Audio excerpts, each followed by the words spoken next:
From the high desert and the great American Southwest, I bid you all good evening, good afternoon, good morning, whatever the case may be, in all 25 world time zones, each and every one covered by this program, Midnight in the Desert. I'm Art Bell. 2 simple rules for our program: no bad language, and 1 call per show. Well, all right, so I know everybody wants to know what happened last night, and what happened last night is as described. Well, with a little bit of an update. About, I don't know, to me it seemed like 10:30. I guess that's when it actually occurred. My most immediate neighbor sent me a text saying there had been 4 or 5 shots fired real fast over near my studio. And, of course, that freaked everybody out, including my wife, my child. Then a second text came in from a nice lady down the street who said, Art, somebody was up in front of your studio on the circle, which is idiotic, because we're on a dead-end street here. What fool would do that on a dead-end street? Dumb, right?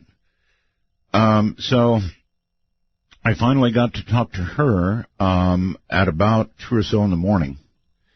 And she said, look, I saw someone up there with a rifle by your studio. And they snapped off about 4 or 5 rounds, what everybody says, and took off. And she described for the police, as best she could, their vehicle. And so, naturally, everybody was freaked out, certainly me. But the show went on nevertheless. And then, of course, we had, 2 separate visits, actually from the Nye County Sheriff, thank you very much, Sheriff's Office. And gave them some information. And that's all I'm going to say about that. Then a little later, I was going to visit my tax lady, who lives yet another house down, and I called her and I said, listen, I want to push our appointment a day because, well, frankly, somebody kind of shot toward me last night. She said, oh, I heard him too. So that's 3 neighbors. This is a very, very alert neighborhood. That I will say. Very alert. Then all of that and that trauma was followed by this morning our website went down. It was a specific denial of service attack at artbell.com. Keith talked to me. I guess it was down for about 3 or 4 hours, and it was specifically at artbell.com. Once he was able to separate artbell.com from a dark matter and everything else, it turned out to be directed at artbell.com only. So, somebody obviously is after us. And that's where I'll leave that. It's in the hands of the Sheriff Department here, and perhaps soon the FBI. So, that's it. Now, on to other things. Last night I told you I had big news, right? And it was big news. Now, a lot of people poo-pooed it, and I'm going to run through it again quickly again tonight. You all by now know, and I'm not going to repeat, the story of the Star that, according to the Washington Post and all the other big media, has serious scientists talking about an alien megastructure. These scientists, one at Penn State, the one who analyzed the data at Yale University, virtually exhausted every single other possibility, and then they finally, at the expense of their careers and their lives, uttered the word aliens. Because what was happening to the light of this star and the odd flicker rate pointed to no other possibility. And last night I told you that NASA, I had a source in NASA that told me that NASA internally now believes at a level of 50% or a bit better now that this is exactly as described. In other words, an alien structure. And it's funny, I read later some comments on the show, and people went, oh, 50%, big deal, 50-50. It's a really, really big deal. Think about it for a moment. If you were to point to any given star and ask NASA if they could please take a look and see what they think the odds are that there are aliens on the planets around that star or doing something with that star, and you were to ask them for odds of that for any given star, they'd come back and tell you about 150 trillion to 1. Gazillion. That's not really a word, is it? Or a number? I hope not. Because it'll be in the budget if it is. So that NASA internally, according to my source, now believes at 50% or better that this is the real McCoy. This is big news, really big news now, tonight. Let me add to that a little bit. Two items, actually. One, I now have a second source in NASA that confirms the information from the first source, this one from JPL in NASA. And again, saying that they now believe with confidence of 50% or better that this is the real McCoy. We're talking about alien life, folks, in our lifetimes. Moreover, SETI has, now the Allen telescopes, just so you know, are tasked to, with many things. People come along and they write proposals and say, I would like to point at so-and-so and look for so-and-so in the SETI world. And they're all canceled. Every single last one of them is canceled. I guess Seth told them, cancel everything, forget everything, and point at this star and begin listening. So that's additional news. Now we have a second source from NASA, and I guess you guys are going to still do it and say, well, it's nothing but a coin flip. That's big news. Good Lord, nothing but a coin flip. How people I think that people are not thinking this through completely, or some people are in denial about it, or some people think it's just like every other story about UFOs they've heard and they're waiting for a blurry image. They're not quite grasping what we're being told, or not wanting to accept it. And I think that accounts for some of the attitude that we're seeing. Really, I do.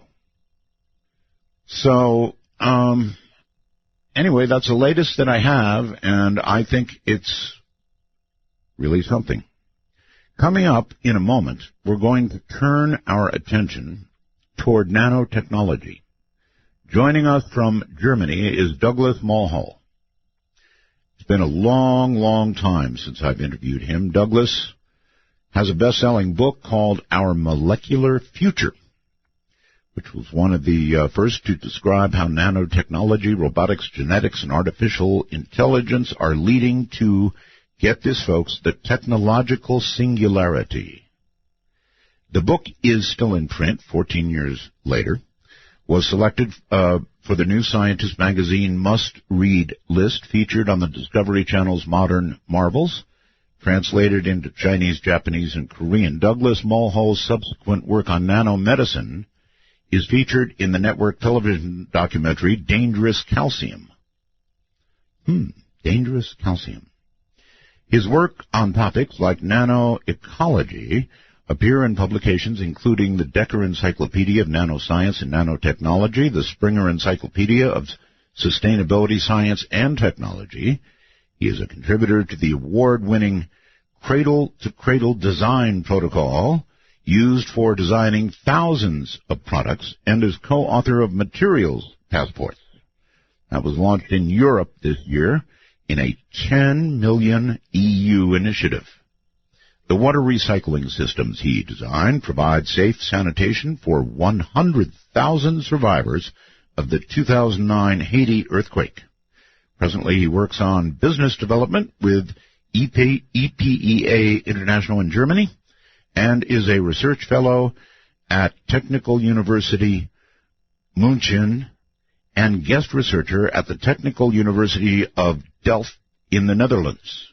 He also trains hundreds of companies and agencies. So, coming up in just a moment, we'll talk about the small stuff. Believe me when I tell you, this small stuff is really big stuff. Really, really big stuff. Prepare yourselves. Anybody out there want to live to be 150? Well, stay tuned. Turn the beat around. The two-gear percussion. Turn it upside down. Douglas Mulhall. Hi, Douglas. Welcome to the show. Hello, Art. Good How are you after all these years? Still here. Well, after last night, that's good news. Yeah, that's right, it is. Okay, before we launch into the nano world, I would like to ask you if you have been following this megastructure story 1,500 light years away from us. Yes, I have. How does it strike you? How does it strike you first? I think your observation that we're not ready is the most important one. Yeah. The reactions from individuals, of course, there's the natural skepticism, but there's a difference between skepticism and denial. Well said. So, for example, one of the questions that comes up is what Stephen Hawking has been talking about for some time, and that is, should we tell them we're here? Oh, no. I think no. I vote no. It would take us, presumably, 1,500 light years, just short of that, really, to send them that message, and it would be very ill-advised, to be sure. I mean, even at this moment, if they're actually harnessing, the energy of a star, then that means they are what, people are calling a type 2 civilization, almost as gods to us, not quite, but almost. And that was 1,500 years ago, right? Because that's how long it took the light to get here. So, yeah. So now they're 1,500 years ahead of that at the moment. It also means that they probably have pretty good radio telescopes. It does. And, one of the things I wonder is, now that we have realized that they are here, have they realized that we now know they are there? I wonder. Anyway, it's exciting. I mean, this is the kind of thing that, for my whole career, I've been hoping for, frankly, that one day, I'd get to read a headline like this. And the reaction to it is really amazing. It ranges from, some people get angry. They say it's a big hoax, and they get angry. Other people say, no, I just don't believe it. Other people say it's the devil or hell or some religiously based comment. And there are a few of pure science out there who look at this and go, oh, my God, this really may be it. But there's a lot of denial. But it's interesting because you and I have never heard any statement from any of the space agencies or any of the military agencies or governments stating, in the unlikely event that this were to happen, what would be the response of our governments or agencies. We've never, ever heard any statement like that. And that would be the sensible thing to do. I mean, you've got people like Hawking saying, the history of superior civilizations meeting lesser civilizations is not great on Earth. Not good, right? What would be our approach? And that question is sitting on our doorstep right now because SETI has already turned its sights, as you described, to this location. Everybody's projects got canceled, and this is all they're looking at. So that's correct. But have you heard any statements out of any of the agencies what would we do if? And this is the concerning part, because we've been addressing this question for quite some time, and all the agencies have been so busy downplaying the potential for alien life that they haven't thought of the obvious, which is to tell the population of the world what all the agencies collectively would do if there were some convincing signs. Right. You know, Douglas, I wonder, can you imagine some of the meetings that must be going on? I mean, this is news that, well, the agencies you spoke of and our government cannot ignore. And so there have got to be meetings going on discussing this and scenarios, I guess, of how we react if we find out it's absolutely certainly real, or if worse yet, we somehow come in contact with these people. Yeah, so the question is, why are they having the meetings now? This is the disturbing part. Is we could have a game plan, and this game plan is not apparent in any way in any of the literature that I have read. There is no announced plan. I'm sure there are lots of unannounced plans. But I think it just shows that the agencies have been so busy in public denial for the last 45, 50 years, that no one has just had the good sense to say, well, here is what we might do. It seems to me, Douglas, so honestly, somewhere in government, Douglas, there's got to be a manual marked above top secret, and then probably at the top says what to do if aliens land. Absolutely, but the question is, has anybody distributed the manual to the 500 agencies who might make some sort of statement about this? Well, I know I haven't. Probably not. Yeah, I haven't got my copy, so. Yeah. Exactly. So, there's a lot of communicators out there who have the opportunity to do something. So the bottom line is that despite all of our advanced technologies, movements towards singularity, and everything that we'll be talking about tonight, our governments and corporations are woefully unprepared and have not prepared the population for the options of, what would we do next. There's been no public discussion about it at that level, and so I think that's sort of at the top of the show. That shows where we're at in terms of our sociological capacity to handle advanced technologies. How about you personally? When you hear this news, if this news were to become 100%, they really are there, how would you greet that? I mean...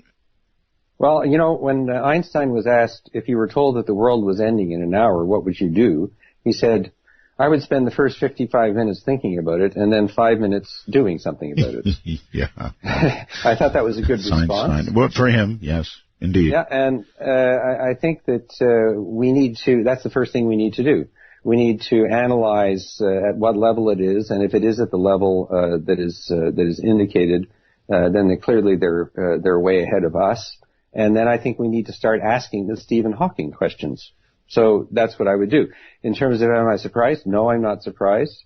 The Kepler telescope over the past years has been discovering these planets at a increasingly rapid pace. It was almost inevitable that we were going to come across something like this, because a long time ago Sagan calculated that it was virtually impossible not to have civilizations somewhere. So our technological capacity is catching up with what Sagan predicted, and it's catching up more quickly than was ever predicted. 10 years ago, no one predicted that we would be finding thousands of exoplanets so quickly. So this technological capacity is now there. We're now finding this. It's no surprise based on the calculations, but again, sociologically, we're not prepared for it, so we better get ready. Well, it's not just there. If you look at the last 50 years of progress, it's frightening. The pace of the increase technologically is incredible. I mean, nothing short of incredible, I think. And And so it's hard to even imagine the next 30 to 50 years from now. I think you'd be the guy to be able to imagine it for us if anybody could. So I suppose it's a good moment to ask you about something I know you're looking at, and that's nanomedicine. And it was kind of a big tease. You wrote me that they are doing things in Cuba with nanomedicine that wouldn't even begin to be allowed to be done here, and I really want to know what that is. I want to start with this story to give everybody a concrete example of what the potential is of nanomedicine, because a lot of the talks that people have, and you just described this tremendous acceleration in technology, which was described by Hans Moravec and described in our book. It's logarithmic, and that's why it is accelerating so quickly. But the question is, what can the ordinary person do about it aside from be completely intimidated by it and feel that they can't do anything about it? And that's why I want to tell you this story about what happened in Cuba starting in 1983, before the word nanotechnology was known to most of the scientific world, let alone the rest of the population. And in 1983, we were not even remotely friendly with Cuba. Proceed. That's correct. There was an epidemic in Cuba and also in selected other parts of the world of something called bacterial meningitis. Most people have heard of meningitis. Sure. So basically it results in inflammation of the brain. It attacks children. And at that time there were 500,000 cases a year globally, 50,000 deaths annually, and the majority of them were children. Bacterial meningitis is contracted generally how? It can be contracted through a number of sources, but basically it's through it enters through the skin, through water systems. So there are a variety of intakes to get infected by this. And so, like Mama said, wash your hands. That's, well, sanitation is an important part, but you can't simply avoid it with that. Right. And it was occurring in places like New Zealand and Australia and Brazil, and all of these were different strains. So it was one of these diseases that no one was paying much attention to because it was in some other part of the world, but it was killing a lot of people. So the Cubans actually have a medical foundation.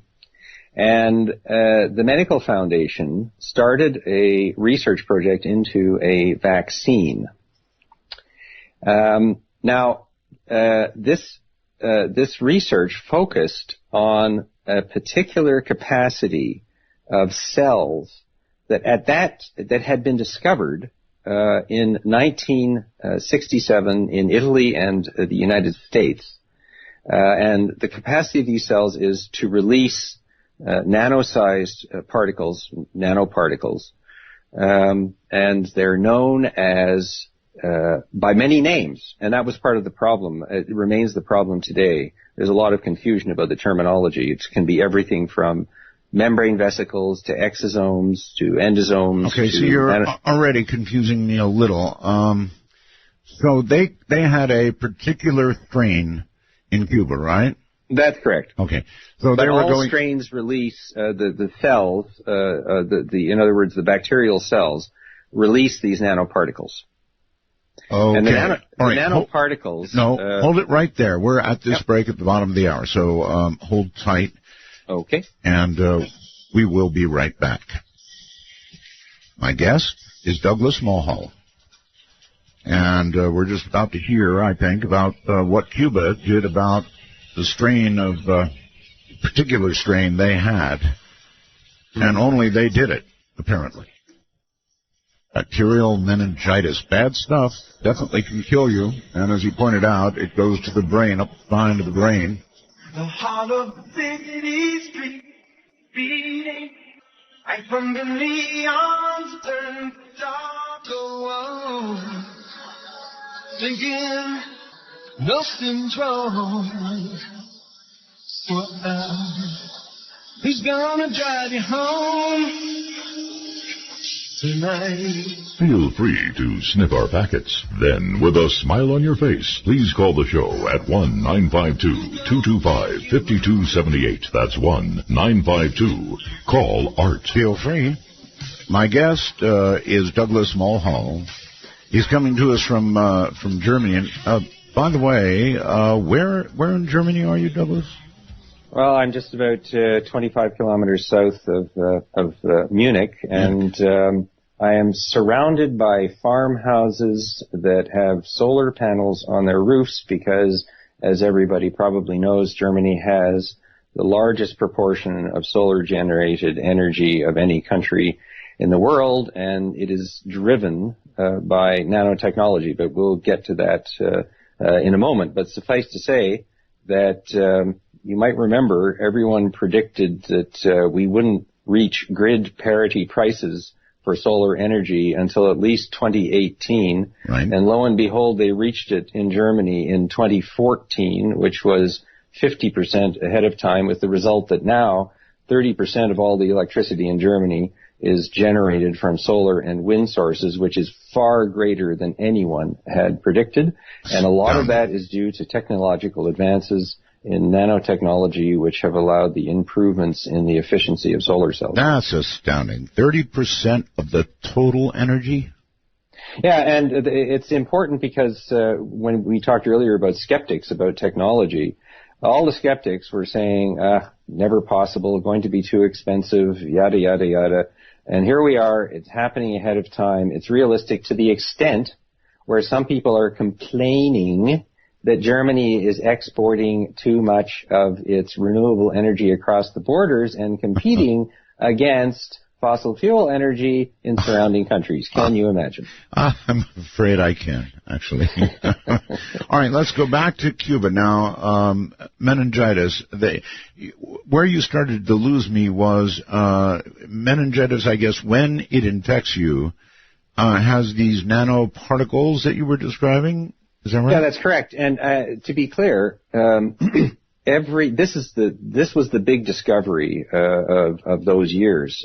Every cell, almost every cell in your body releases these nanoparticles, and they are originally thought just to be garbage delivery packets that just basically reject things from cells, and that was because of our limitation in technology. We didn't really understand, and we were not able to show with protein technology what they were.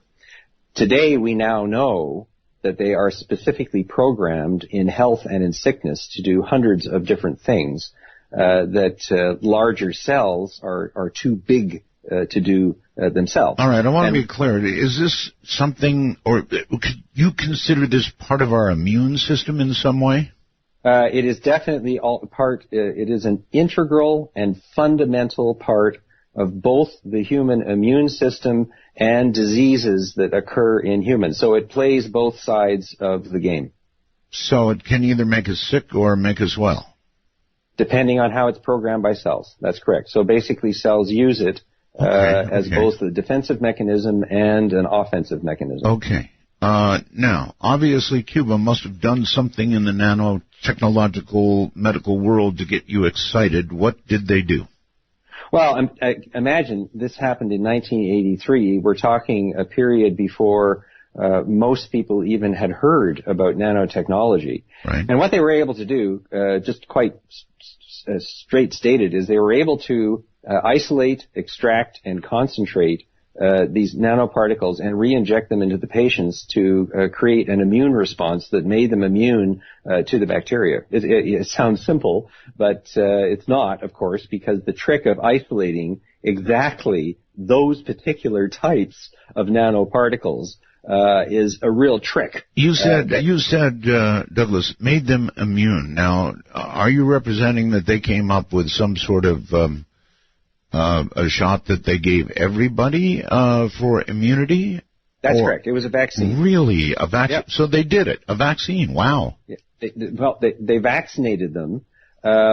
And you just described earlier, Art, there was a parallel private sector thing happening in Norway with one of the drug companies. And they were racing to do the same thing, but the Cubans got there first. And so you had these parallel activities going on. But the reason that Cuba is so interesting is because they were dealing, with the embargo, with everything else, and at the same time, everybody probably knows they have a really excellent healthcare system there, and that's one of the reasons that it happened. So the embargo actually created this necessity to have their own healthcare technology, and so the result of that was the near eradication of bacterial meningitis in Cuba, followed shortly thereafter by the near eradication of bacterial meningitis in Brazil and New Zealand. Astounding. And so basically, by the early 1990s, bacterial meningitis had virtually been wiped out because of this use of nanoparticles to engender an immune response. Except because, of course, of the embargo and because conventional science was looking at nanoparticles as garbage removal, it was completely unacknowledged in the medical community, with the result that it was actually not applied to a lot of other diseases. Okay, can I ask you a quick one, please? That is, have we since adopted this technology? Has it gone roaring through the FDA? Is it approved now for use here? That is actually the topic of the slide presentation that is on our website at ourmolecularfuture.com. So there's a story to it, which I'm going to tell you during the show, but there's more information about it. So we've actually uploaded exactly that story so people can look at it. So the short answer is yes.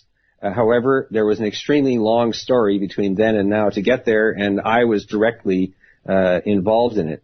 Today, there is actually now an international scientific association, which was started about 5 years ago. It's called the International Society for Extracellular Vesicles. Mm-hmm. I gave the keynote address to the founding annual general meeting a few years ago. And it has 700 scientists as members. It met in Washington last year, and so it switches between Europe and the United States. So the answer to your question is yes, it is roaring into the FDA, and it is extremely exciting for one particular characteristic. It allows precise targeting. And this is the magic word in medicine today. So the traditional approach to drugs and to medicines is called systemic. You just basically shotgun the whole system. And the problem with that, as you well know, is that you get significant side effects from what it is that you're trying to do. Okay, let me just interject that I go to on a yearly basis, pretty much, the drugstore, and there they offer me up various kinds of shots, flu shots, pneumonia shots, things like that. They have not yet offered me a shot like you just described. They haven't offered it in the drugstore on a mass basis yet, and that is exactly what our campaign is designed to do, that I'll be discussing later in the show, because it is available on a limited basis for limited types of diseases. And there has been a recent discovery in heart disease that we believe using these nanoparticles has the capacity to reverse heart disease by 2020, but that's a story that we'll get to later. Going back to the Cuban situation just for a moment, the amusing thing is that in 1989, the Cubans won the capitalist World Intellectual Property Organization gold medal for the for the vaccine. And nobody knows that either, but you just go on the WIPO website and it's there. I missed that ceremony. Yeah, exactly. And so basically, the United States and most of Western Europe missed out on this because of the embargoes. This is one of the wonderful side effects of the embargo is that, we missed 20 years of advances in medicine. Wonderful. Exactly. So, but the wonderful news is that this shows that, more than 25 years ago, nanomedicine innovation was going on, has been saving lives, has been proven. So it's not something in the future. It's been going on for quite some time. Our challenge is to acknowledge that and to scale it up as quickly as possible in order to get it to as many people as possible. And that brings us back to what can people do right now? What can people do in their ordinary lives or unordinary lives, depending on how you see yourself?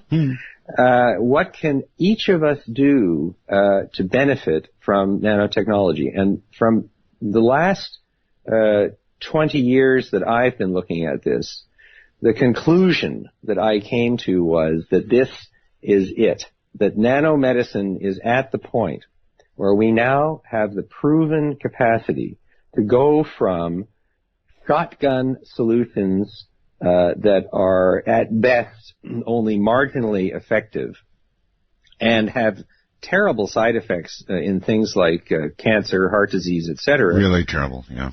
To very precisely targeted mechanisms that use these nanoparticles to get to the point of the source of the problem.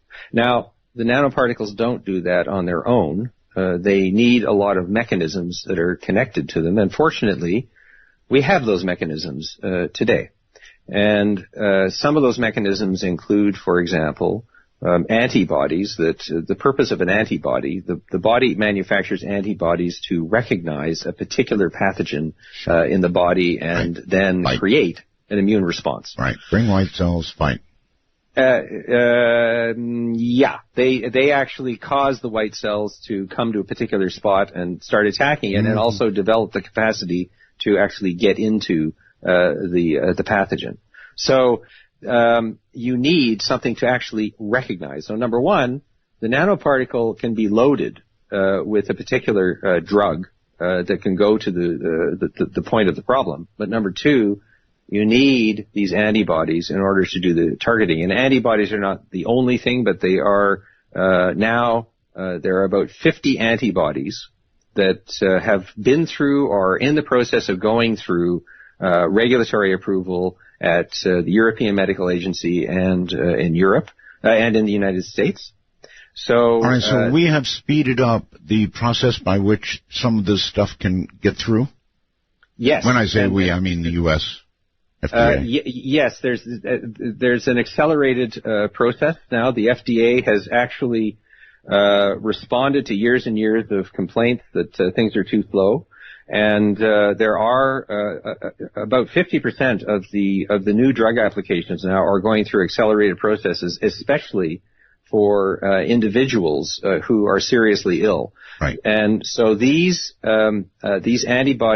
combined, they're called conjugated therapies with nanoparticles and antibodies, are actually going through the FDA approval process, and a lot of them are in the marketplace today. Well, Douglas, I still hear about a lot of people who have come down with something really awful, whether it's a cancer or whatever it is, and they have to end up flying to Zurich or flying to who knows where there exists a treatment the FDA simply won't allow. Yeah, that's correct, but it's also the other way around. There's some Europeans going to the U.S. depending on, what it is that you're dealing with, and yet other people are flying off to Thailand, number one, because of costs, well, yes. Number two, of advances that are going on there. So you have this irregular situation where different regulatory agencies are delaying different things for different reasons. And so that's the reason that is going on. Well, However, if we get into the Thailand story, I'll just get angry because I know how cheap medicine is there. I lived in that part of the world, thank you, and I know how expensive it is here, and it just gets me so angry that we won't get to talk about anything else, and I want to talk about nanotech. So, well, the good news is that this form of nanotech is something that we can do something about right now, and if we do it in the right way, this unaffordability of medicine, and that is one of the main reasons why I am focusing on this particular area of nanomedicine, has the capacity to make it affordable because, first of all, it's a lot less expensive if you're just targeting a particular part of the disease because you're reducing all the side effects. You don't need as much medical surveillance, and so your costs absolutely go down dramatically. And the cost of developing these nanoparticles and antibodies is significantly lower. Douglas, do you honestly believe that the pharmaceutical giants are going to allow these upstart nano people to come in and present medicines that are A, effective, and B, cheap, and virtually put them out of business? Why, they're almost like the oil cartels.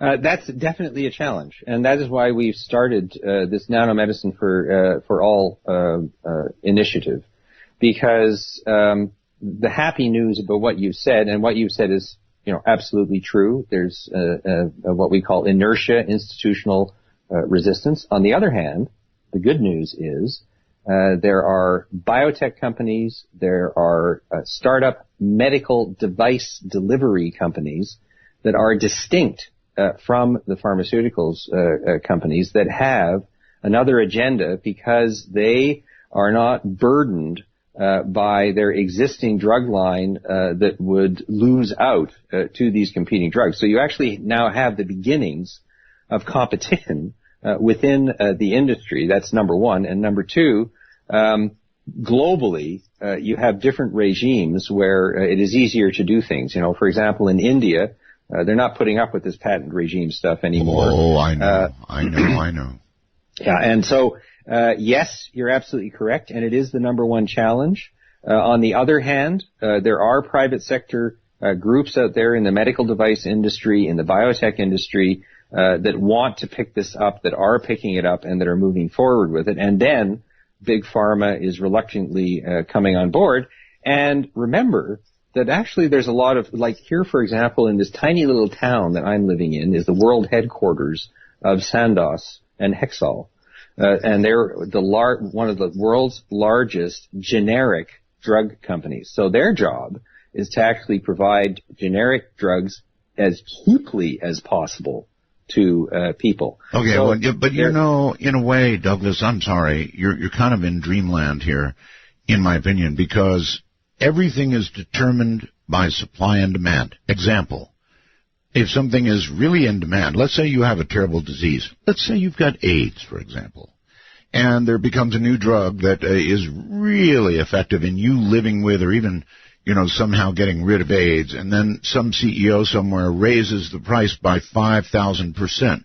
Supply and demand, Douglas. If the demand is sufficient, there will be people who, even though hating it and hating them, will pay the money, stay alive, right? If there becomes a nano drug or a nano whatever you want to call it that allows people to live for an extra 50 years, what do you imagine the demand for that would be? Absolutely correct. And I think the example that you're referring to is what happened, the scandal that occurred recently. Yes. When someone did exactly that. They actually bought up an existing drug that was actually selling for a relatively reasonable amount and jacked up the price by 5,000% overnight. Right. That's right. and with impunity and claiming that they were doing a good thing for the world. So there's no question that this type of thing exists. In terms of are we in dreamland? Well, are you in dreamland when you say these drugs will be available to the masses and they'll be cheap? Hold the answer to that. We're at a break. Yeah. We'll be right back. Yeah, I do. I think it's dreamland. But, you know, I hope I'm wrong. This is Midnight in the Desert. I'm Art Bell. No, it sounds funny, but I just can't stand the pain. Girl, I'm leaving you tomorrow. All my possibilities, I was the heart of the green. Look around, look around, and proud. Breathe the hazy day of winter. To initiate a dialogue sequence with Art Bell, please direct your finger digits and call 1-952-225-5278. That's 1-952. Call Art. Okay, my guest is from Germany, Douglas Mulhall. We're talking about nanotechnology, and we'll get to AI, robotics, and genetics as the night progresses. Professor, I guess not professor. Are you a professor, by the way? No, I'm an associate researcher at 3 universities, but never got the title next to my name. I'm a Canadian marooned in Germany. I do hear the Canadian in the voice, eh? Okay, so Mary Beth, maybe I should explain. I get messages on a computer through what we call the wormhole as I do the program from people who are listening. Mary Beth types the following. Is your guest familiar with the new cystic fibrosis drug, Orkambi? O-R-K-A-M-B-I is the way you spell it, or she thinks. Orkambi. It is nanotechnology. It works on turning on cells, turning them on to work correctly. It's an amazingly effective drug for cystic fibrosis. Cost $259,000 a year. Mm-hmm. Mm-hmm. Yes. Where have we heard this story before? I don't know. The answer is yes. I'm familiar with it. There's a lot of protein research that's going on towards turning things on and off, and it's quite expensive because of the need to deliver these proteins in the right way. So. I want to address this question of dreaming because I would actually like to ask everybody to join the dreamers. And the way... I'm not saying there's anything wrong with dreaming, Professor. I'm just talking about reality. Yeah, but I think here is our strategy for dealing with that. Number one, there are examples of vaccines, for example, that are in the marketplace today, and I mentioned the Cuban and other vaccine that are remarkably affordable. So to be clear, there are examples out there with specific diseases, especially diseases, for example, in the tropics, where you do have affordability. So it's not what you say is correct. And the cystic fibrosis drug is an example. This is a serious problem in the United States and Europe today. I am absolutely not denying that. However, what I am saying is there are also a few examples that demonstrate how you can get through this. And that is what our initiative is about. Our aim is to get together a group of individuals and investors who actually want to bring these approaches through to clinical trial phase 3, and we believe that with heart disease, this can be done by the year 2020. All right, I want to try to stop calling you Professor. It's because I think you sound so much like one. Well, probably because I work with them all the time. That could be it. I don't know. All right, well, this is all very interesting, and I do hear the hopefulness in your voice. I, however, sort of disagree with you, and I think that these drugs are going to come along, and I do want to talk about them, and I do want to talk about nanotechnology, but I'm afraid I believe that they will be rare and very expensive, depending on demand. I mean, you know, as I mentioned to you, I don't disagree with you, Art. However, just let me point out the hopeful logic to this. One of the key things that these technologies allow us to do is to improve the effectiveness of existing drugs. And so these drugs are off patent. So to be clear, anybody can pick them up. They can put them into a nanoparticle. They can attach an antibody to them. They can target a disease. And that is what is beginning to happen now. As well, the nanoparticles themselves are already approved by regulatory agencies, so you don't need a big expensive pharmaceuticals company to go off and invent a new one. So what's going on is that one by one, ingredients of these nano solutions are becoming generic. And so I believe that we're actually on the edge of a significant reduction in not only the cost, but also the capability to bring to market affordable solutions. And that is what our initiative is all about. So let's hope that we can turn these dreams into reality based on some solid case examples that have gone on in the past, but also acknowledging that what you say is also the present reality. Well, may we succeed beyond my doubtful nature. I want it. I mean, we all want it. And by the way, God bless India. Most Americans know, if you look around in the right place, folks, I don't know what medicines you regularly take, but check into India, because if you connect with the right people, you can buy the same damn drug from India for when I say a fraction of the price, I mean like something that was $20 is now 44 cents. So I don't know that it's completely legal. Probably isn't, but India is doing this. It's probably a combination of corruption in India, profit-making in India, and not caring about anybody's patent in India. All of the above. So there. I'm glad I said it. Yeah, no, I think what you said is quite accurate, and you might remember the story earlier that people were doing that also from Canada, but then that pipeline got closed down. It got closed down, and India's even cheaper than Canada. Yeah, and also it's further away and it's harder to control. So, right. So there are a number of court cases going on right now, but I bet. Who cares? Who cares? Who cares? Right. Have your fight in court and good luck. In the meantime, cheap drugs. Okay, so anyway, I want to move now to sort of other areas of nanotech, something I asked you about years ago. I know somebody as hopeful and as, I don't know what the right word is, you have a view of humanity that I don't quite share, but I do admire, would say about gray goo. Just drop that on you, gray goo. Yes, gray goo is what? Well, gray goo supposedly is the result of what happens when we reach the singularity and everything gets totally out of control and nanobots turn everything into gray goo.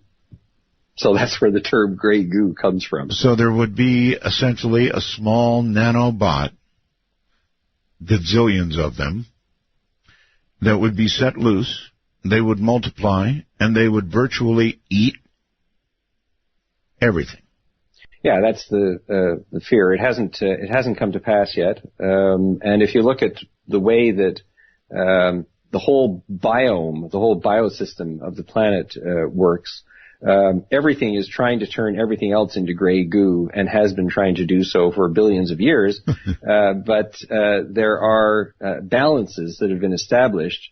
And, of course, the argument is, yes, but if you invent some nanobot that doesn't have any balance against it, then you will have gray goo. Yes, the risk exists, and you are probably going to start talking about the accelerator experiment that's going on in Zurich right now to try and find different dimensions of our universe. And only if you would like to talk about that. But there have been lawsuits filed against those guys for the same reason, that somehow this is going to get loose and turn everything into gray goo. So it's part of the same. Well, actually, I think that the fear is more that they're going to do something and we're all going to just disappear instantly. Something like that effect. Yes. I guess the general answer to that is that over the past 4 billion years, both in terms of physics and in terms of biology, our systems have evolved to become extremely stable and extremely robust. And so the idea that I think it's a bit perhaps, shall I say, arrogant for us to think that we might be able to invent something that is actually going to disrupt that. We might accidentally have a large accident. There's no question about that. We've seen that in the past. Describe what you would think of as a large accident as it relates to the Large Hadron Collider. That's a good question. It is, yes, it is. I think you could think of something like a Fukushima type event. Fukushima. So something that would be localized. Fukushima involves radiation. What they're doing there doesn't really involve radiation, right? Well, actually, who knows? Because what is dark matter? What's going on out there, and what happens when you delve into that dimension and pull something out of it? And they're also talking of the creation of a black hole too, and they think it will be small and inconsequential. But what if it wasn't? Right. So these are all risks. The question is anybody paying attention to the risk? The answer is no. So a few random websites are, definitely. Yeah, but they're going ahead anyways. So the answer is we're going to see what happens. Yeah, I know. We always get to see what happens. And here's kind of what I think. If a scientist creates, works for years of his life, and he creates something really cool, I don't know, something like the Large Hadron Collider. Let's say he does it in his private lab. And then he's finally at the end of his work, 40 years, and he's got a button in front of him. And he can press the button with possible risk to the entire world if it goes all wrong, and no risk at all if it goes right. So he can sit there and he can sort of stare at that button in front of him. Let's see now. Yeah, there is some risk, but, do I push it? Nah. He's going to push the button. Yeah, think Edward Teller. End of the story. Exactly. Think Edward Teller. Yeah, sure. The whole atmosphere could have gone up in a chain reaction. They weren't sure. Yeah. And that, 10 years ago on this show, you and I talked about the article that was written by Bill Joy called Why the Future Doesn't Need Us. And at the time, it was the most published article in the history of humanity. It went like wildfire through the internet.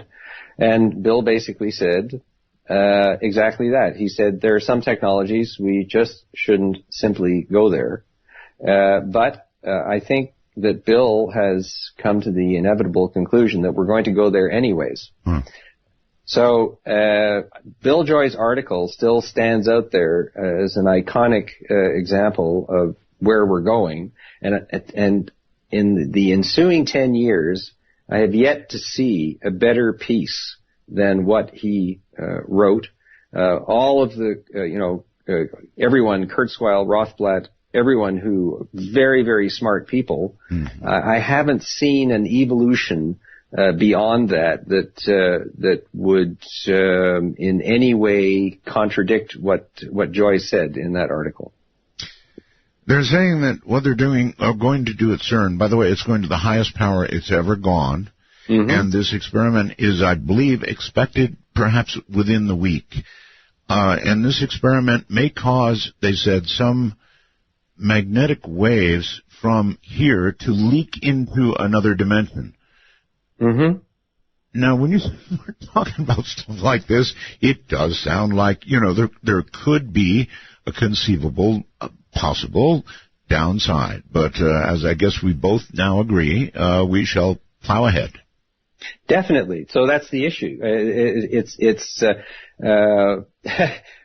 People are going to push the button. So if you look over the years, yes, it's going to happen. Yes, are there risks?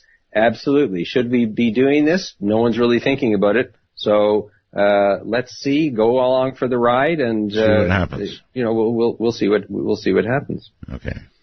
All right. Well, when you and I talked about gray goo all those years ago, it has been a lot. when was our last interview? 2005. Yeah, okay. When we last talked, Grey goo, I don't know, it seemed like something awful in the scientific world of possibilities. And then not as many people in the world are as crazy as they are now. We have all these people now who are, well, the guys dressed in black in Syria, a good example. The center of their ideology is to precipitate Armageddon, the end of the world. They want it over.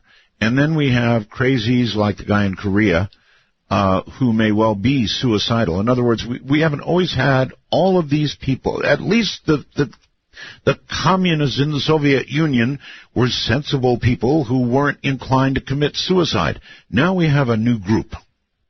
Yes, so let's talk about that for a moment, because Sure. In our molecular future, your call gave me occasion to thumb through the book, and I realized that everything in the book is still current. And one of the things that I described in the book is that one of the key trends that we're going to be running into is the fundamentalist opposition to technology, because people are increasingly alienated by it. Yes. So these so-called crazies that you're talking about are exactly the embodiment of what was forecast in the book. And that's why I say the book is still current, because it exactly said that this type of thing is not only going to happen, yes, but it's going to accelerate. And we're going to see an increase in this extreme reaction against technology as technology starts to bring us towards this so-called technological singularity. So actually, the world is unfolding exactly as the book forecasted. And if you run through the list of forecasts in the book, you'll find that quite a few of them are entirely accurate. Some of them are happening more quickly than was forecasted. Mm-hmm. I went through, by the way, a list of products that are on the market today that we were talking about then, and it's they're here and they're in everybody's lives right now, and that brings us to, so where are we at today with nanotechnology? All right, just before you get there, I'm sorry, can you define for me and the audience what you mean by the term technological singularity? Yes. Well, actually, on your show about a week ago, you actually had a scientist who described singularity time wave theory in physics. Yes. So, which is basically physics space-time black holes, an event horizon. And at the time, your guest said it's just a word for saying physics cannot say what's going on in there. And that's a quote from him. Okay. And of course, the recent film Interstellar explores exactly that potential. So in physics, the singularity describes basically a space-time black hole where nobody knows what's going on in there. That is quite different from the type of singularity that is referred to originally by a scientist by the name of Werner Vinge, and also was picked up by Ray Kurzweil in his book, The Singularity is Near, and 3 years before that in my book, where I described Werner Vinge's singularity. And everyone now, of course, there's a Singularity University, and it's become a widely used word. Douglas, however, very quickly, the movie you referred to was interesting, and mentioning that once you get inside a black hole, there's really no way to describe it because we don't know what goes on in there, resulted in more theatrical license than I was willing to swallow. Yes, I would say so. Although I think that the one valid thing that it described was the bending of time. Yes. And I think that was the most significant thing. It just shows that time is a dimension like everything else can be bent. And that's really the exciting stuff. And you've come back to the top of the show, talking about 1,500 light years away. Let's hope they haven't found a way to bend it so far that they show up on our doorstep. Actually, I think that is exactly what could be true. And if they were to suddenly realize that we realize they are there, they might decide to come calling. And I'll leave it at that. Again, though, I don't quite still understand what you mean when you say technological singularity.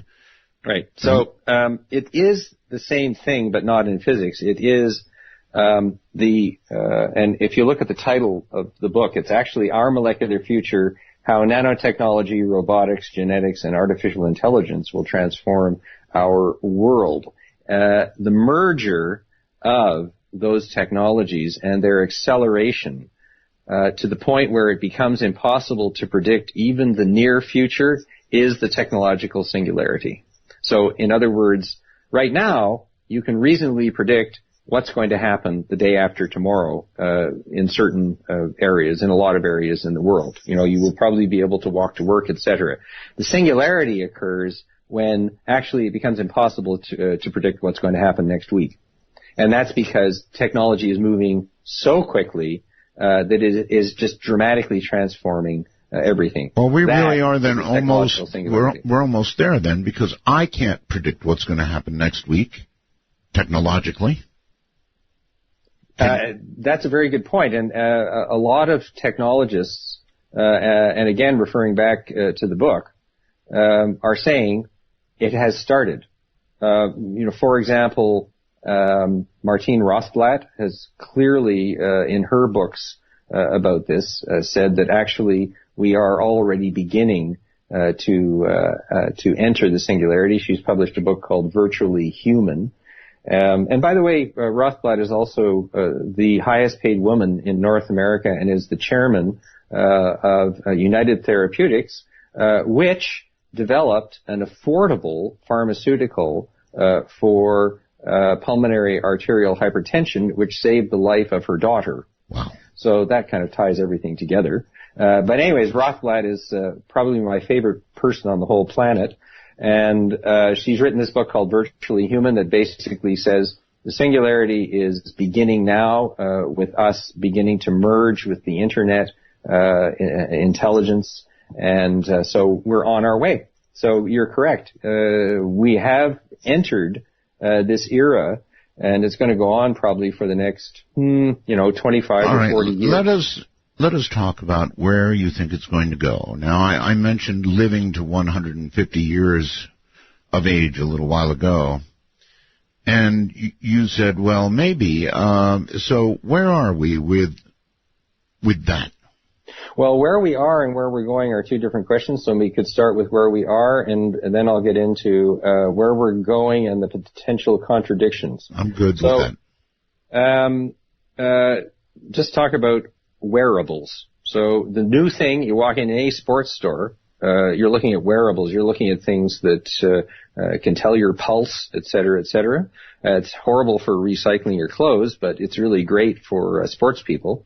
And this is all driven by nanotechnology, because all of the nanofibers that are being used are driving these types of wearables. Google cars, a lot of that is being driven by nanotechnology, especially with the sensing. They're actually already coming out. You can buy a Google car. Now, I saw a guy driving one the other day. He had purchased it, and he was on the freeway, and he let go of the wheel, gingerly, stayed close to it, and that car just stayed right in its lane, did everything just right.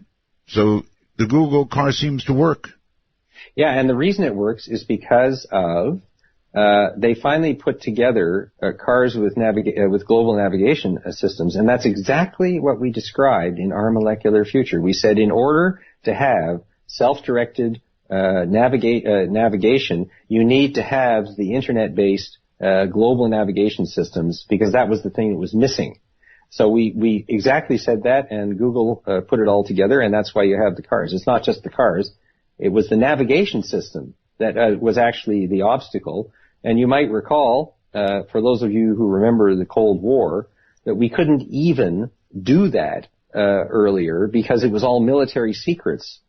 So it was actually the end of the Cold War that precipitated the capacity to have civilian navigation systems that allowed us to do that. And, again, Martin Rothblatt is the inventor of Sirius satellite radio, was one of those who actually was able to identify that you can basically target individual vehicles with signals. So all of that came together, and now we have Google cars.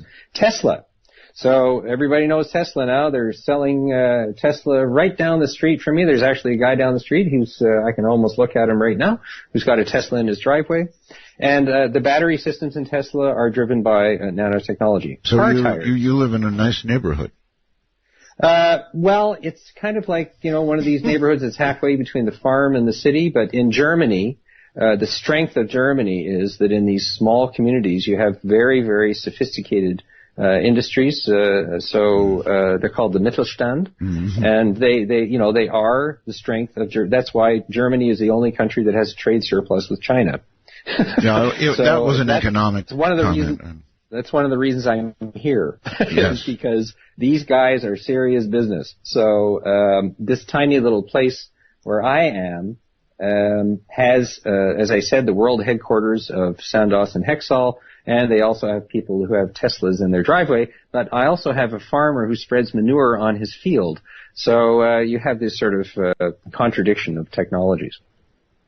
So inside, the Tesla doesn't smell great when he drives by. Right? Well, actually, it does because he's got a nano filter. A nano filter, really? Yeah. I mean, so a version of a HEPA filter that is in the Tesla, so he never gets a whiff. Yeah, you can. Yeah, I mean, you can have them installed, no question about it. So then look at the car tires, not just on the Tesla, but any car. Yes. All the car tires today are made using nanoparticles, and the nanoparticles are designed to improve the efficiency of the rolling efficiency of the tire. There's only one tiny little problem with them. That is? Well, all those nanoparticles come off when you're driving your car down the road, and nanoparticles can penetrate the blood-brain barrier. So billions of us are actually filters for the car tires. Well, let me this is the downside. Hey, let me enlarge on your downside, okay? Yeah, go ahead. Okay, so there's a story out there which is growing and growing, that these old tires are chopped up into little tiny pieces, and they are frequently used as a cheap man's AstroTurf on basketball courts, and in fact as turf on football fields. That's what we call downcycling. Yes, and people are coming up with cancers at a rate that doesn't make sense, and I'm not claiming that it's related, but a lot of scientists are beginning to. And could that be the little nano things you were talking about? No doubt about it. No doubt about it? Did you say? Is that what you said? Yeah. Our institute specializes in this area of ecotoxicology.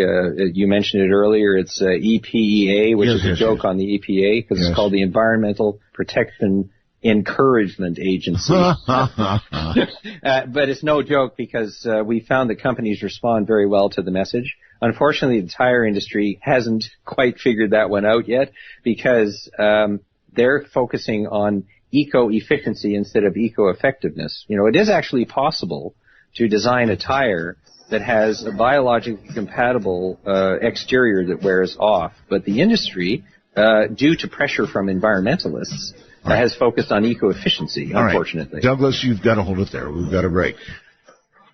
Midnight in the Desert, talking small stuff. The midnight moon was drifting through the lazy sway of a tree. I saw the look in your eyes, looking into mine. Now I stand here helplessly, hoping you get into me. I am so into you. Wanna take a ride?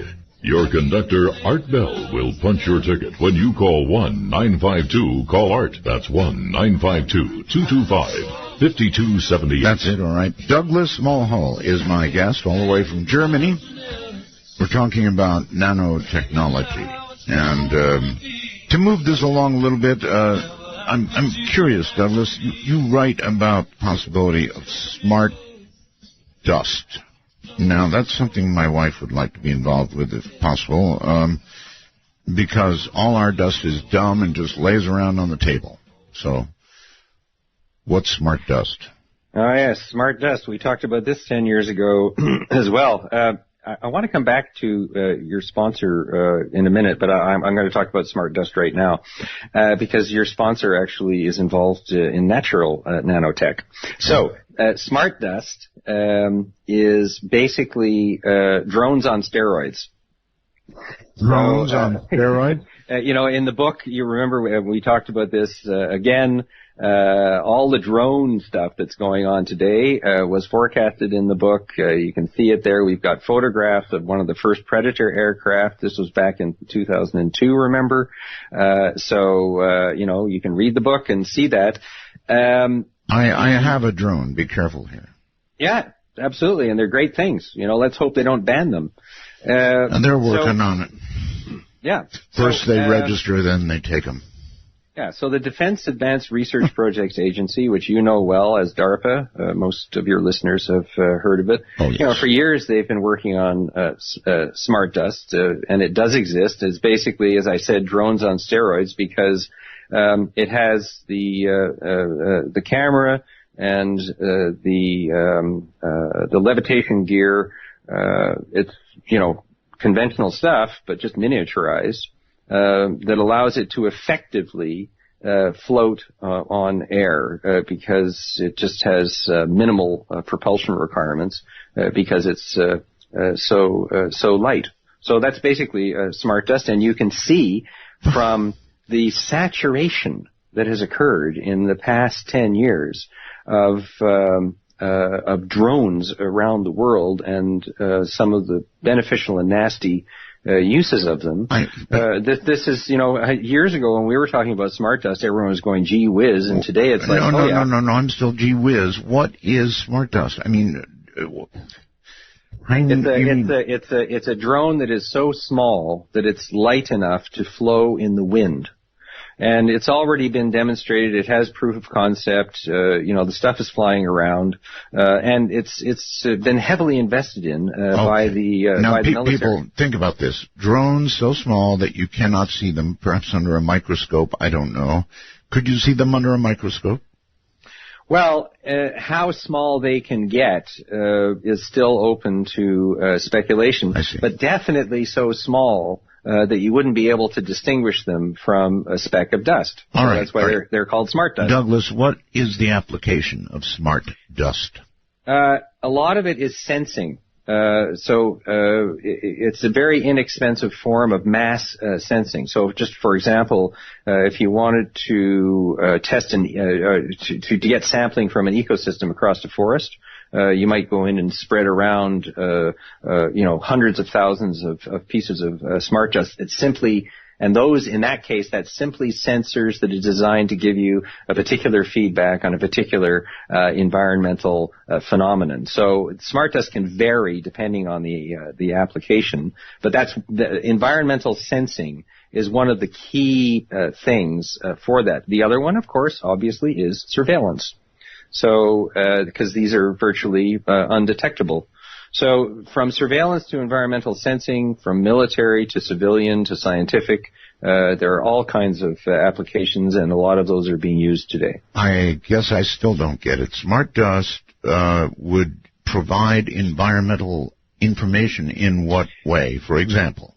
For example, let's say you want to have a detailed reading of ground temperatures across 10 square miles. Okay. That would be an example. So you'd have smart dust that has a temperature sensor and a transmitter. That's it. It wouldn't have anything else. Gotcha. And you just spread it around, and it would give you accurate readings down to a very precise level at very precise places.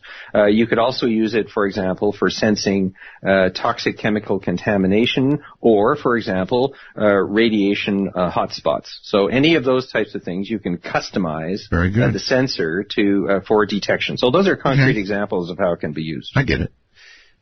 Is it possible that something you call nanites could ever become self-aware? This brings us to AI. It's another one of my favorite topics, artificial intelligence. I love it. And how does it relate to nanites? Nanites can be used by artificially intelligent entities for remote sensing.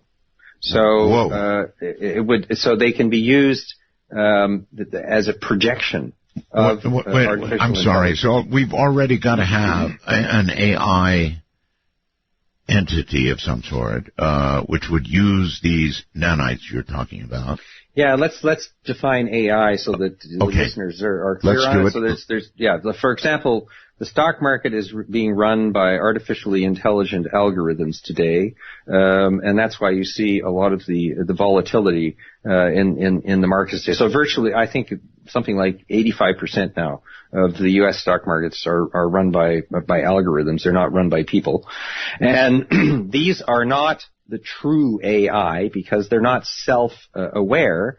But they do learn, and this is called an evolutionary algorithm. So basically, it's trial and error in very rapid sequence that allows highly powered computers to learn from experience. So this is called a form of low-level artificial intelligence where machines learn by doing things. So that's low level. The high level is when you hasn't occurred yet, as far as we know, where you have an artificially intelligent machine that is aware of its own existence. And this is what Werner Vinge first dealt with when he predicted the singularity. And what Vinge said in the 1990s was that sometime within the next 30 to 40 years, a computer will become self-aware, and shortly thereafter, the human era will end. That was his statement. That's what provoked the huge debate over the possible impacts of AI. So there's two types of AI. One is in the marketplace today, running all kinds of things, all of our systems, all of our credit cards, everything else. And then the other is the stuff that's yet to come that nobody's quite sure what's going to happen, and basically is referred to also as the singularity. Douglas, do you believe that we are approaching a time when machines will replace humanity? It's funny. You asked me the same question on the show in 2005, and the answer remains the same, and that is, what is happening today is the integration of human intelligence with machine intelligence, and that is occurring mostly on the internet, where you can instantly recall things that before used to take weeks and months, and this is enhancing human intelligence. So and also with the implants in humans, in retinas, for example, that connect directly to the brain and also to the internet, you're seeing this merging between the human brain and machine intelligence. So this is already going on today. Okay, well, if I were a U.S. senator angry or upset with Hillary Clinton, who was, being interviewed essentially or testifying before me, I'd say, please, just a simple yes or no. Are we headed to be replaced by machines? We're headed to replace ourselves. The short answer is yes. But it's not going to be a machine. It's probably going to be a humanoid machine. Part machine, part human. That's correct. And this is already going on. So it's not like it's going to happen. It is happening. And again, Martine Rothblatt has made this quite clear in her book. She has clearly stated that the evidence that transhumanism, which is the other term that's used for this, is going on today. We're in the middle of it. It is going on right now. It's not the future, it's now. While I feel a pretty strong affection for my iPhone 6, it's not getting to that point yet. While I feel an attachment to it, I don't feel as though, well, maybe I can't live without it. Well, but there are people who do. I mean, here in Germany, absolutely. On the First Channel, there was a documentary on one of the journalists who actually is physically connected to her iPhone. She just can't live without it. And the show described how she almost had a nervous breakdown of a week without it. So in that sense, we're emotionally beginning to bond. And if you look at what's happening with robotics, where robotic companions were forecasted in the book, Our Molecular Future, and now, of course, they're being used in healthcare already. This is an example, again, where we're beginning to see this melding between humans and machines. Well, the way things are going here in the U.S., my friend, I'm sure that there'll soon be a marriage license issued in some state between a person and their phone. Yeah, and Rothblatt has actually argued that we need to look at the rights of those machines. She's written a whole book about it. She's a lawyer, and she's basically made this case that we actually need to have transhuman rights. Yeah, so great. I think the term transhuman rights is quite fascinating. It's a strange world, to be sure. Yes. I'm wondering if I can just go back to your sponsor, American Green Roofing, because they keep coming on at the break. Yes, is that okay? They do. Is that okay with you? Yes, it is. American Green Roofing is, and you know, I have no connection to the company. Thank you. All right. But our institute, actually, with a German engineer by the name Wolfgang Behrens, installed what at the time was the largest green roof in the world on the Ford motor plant at Dearborn, Michigan. And Ford is absolutely thrilled with the results 10 years later. They've done a study on it, and it's exceeded their expectations. But one of the things that these green roofs do is that they filter nanoparticulates from the air and from the water. So this company that's sponsoring your program is actually using nanotechnology to filter nanopollutants from the air, and it's absolutely a fantastic product. So you're actually being sponsored by a nature's nanotechnology company. And the proceeding was not an infomercial, nor solicited, nor paid for, nor connected in any way with my sponsor, but thank you nevertheless for that. And it's good to know that we've got green sponsors. Well, all right, let's try some hard ones. Can nanotech,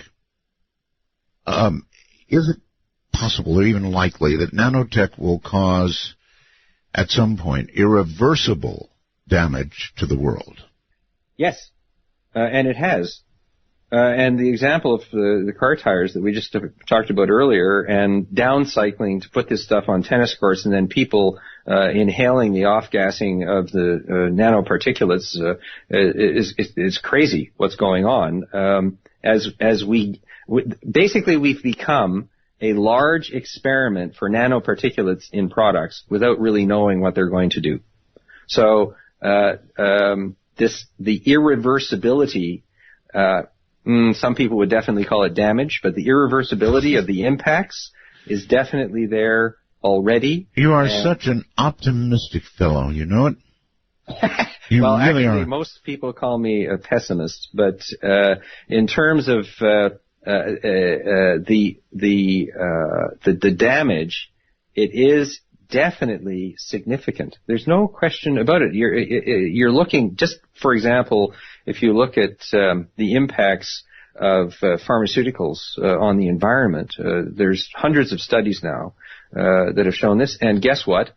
The G7 at their last meeting said that the resulting drug resistance that has evolved from these pharmaceuticals being released into the environment is now a number one priority of the G7 because it is the fastest rising health cost. Which, of course, brings us back to our nanomedicine thing, because these nanoparticles that I was talking about eliminate that problem. So there is a solution to it, but at the moment it's a huge problem. And the answer to your question again is yes, there is irreversible damage going on due to the premature uncontrolled release of nanoparticles into the environment. No doubt about it. All right. Well, they're getting ready to regulate my drone. Mm-hmm. How much regulation is there presently in nanotechnology development? There is very significant regulation, but the difficulty is the same difficulty that our institute has seen with the whole effort of banning chemicals. So every year, thousands of new chemicals are invented and are being put into products. The regulatory regimes take 5 to 15 years to identify, test, determine the toxicity of, and then maybe ban these. How realistic do you think it is that our regulatory system is going to be able to catch up with all this stuff? The answer is none. There is no chance whatsoever. Yet, we have an environmental toxicology regime that insists on the less bad approach to trying to ban the worst stuff. And it simply isn't working.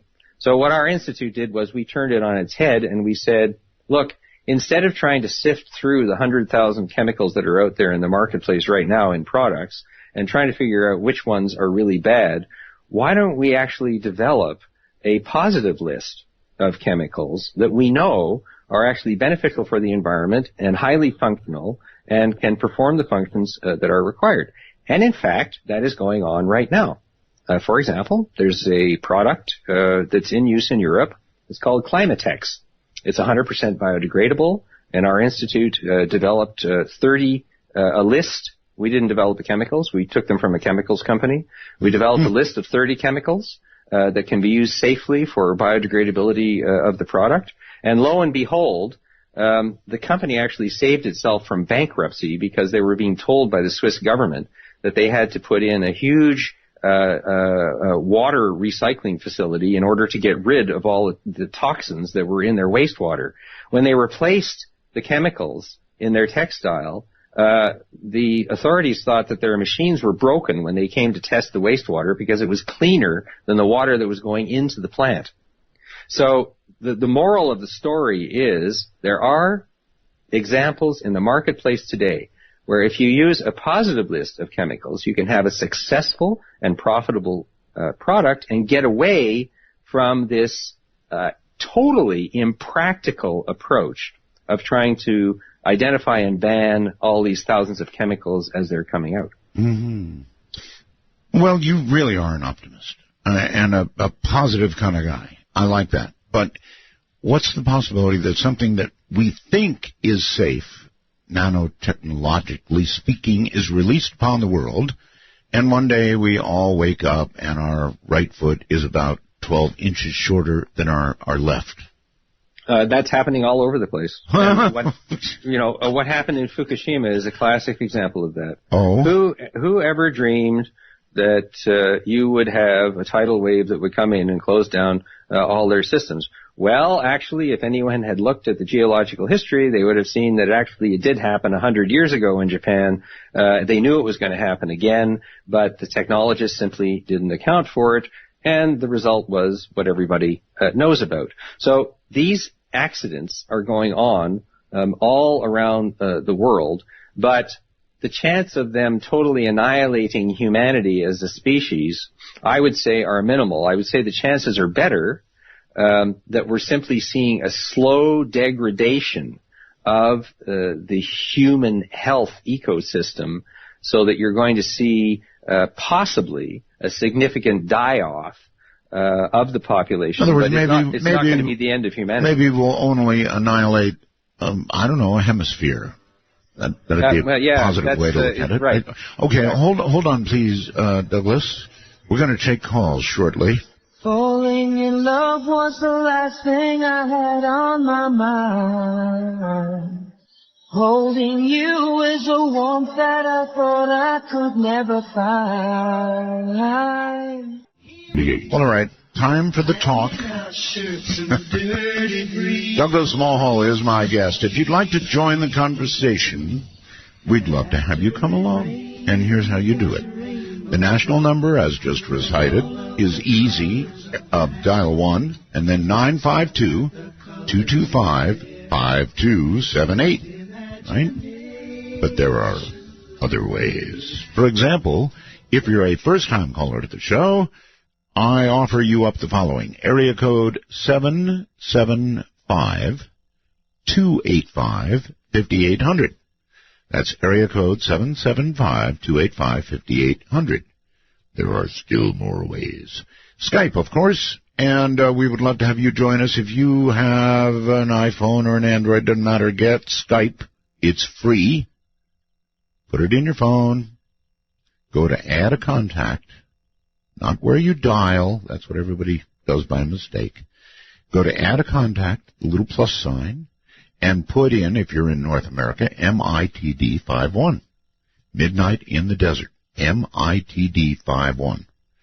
Then we'll be in your contact list. And when you want to call, you just go, right, and call us for free. And then worldwide, it's MITD55. That's MITD55. Again, we'll appear in your contact list, and you can call us free of charge. What a world we live in. Douglas, welcome back. Hi, Art, again. Who chooses your music? Me. Well, you do a great job. I always love the music you choose. Oh, I'm glad you have been enjoying it. Happy to hear that. So, how about bringing on some people and letting them ask questions? Let's do it. All right, here they come. We'll start here on the phone. You're on the air with Douglas Mulhall. Hi. Hi, it's a pleasure to speak to you. My name's Corey. You were so onto the right path. I had an exposure to nanoparticle toxicity, an advanced exposure. About 7 years ago, I went to doctor after doctor, medical doctors, who misdiagnosed it and kept dosing me with antibiotic after antibiotic. I found out through fate that I had contracted what was called Morgellons disease. Yeah. Okay. First of all, I'm not sure we even know what Morgellons really is, the strange growing stuff. Is Morgellons, Douglas, really something, or what is it? That's a good question, Art. It's tied into Bartonella infections and sometimes also related to Lyme disease. And you're correct that Morgellons, these little strandy things, right, sometimes identified also as nanostrands, but they're quite distinct from artificially. I believe they're quite distinct from artificially synthesized nanotubes or nanoparticles or nanowires. But they've been around for many, many years, and as I say now, they've been closely connected with the Bartonella infection. Again, what is significant about that is that Bartonella is actually one of these bacteria that infects by using these nanoparticles, which I referred to earlier as exosomes or membrane vesicles. And those vesicles actually are the frontline troops that penetrate cells, that weaken them, that allow the Bartonella virus to take over. So this is an example of how nanoparticles are programmed by cells to infect other cells. So that's what Bartonella does, and this is related to Lyme disease. It might be connected to the formation of Morgellons, but there hasn't been enough research done on that. Again, the optimistic news is that we're gaining the capacity to target some of these pathogens with antibody conjugated, artificially designed nanoparticles, and this brings some hope for Lyme disease sufferers as well. But you cannot cure Morgellons.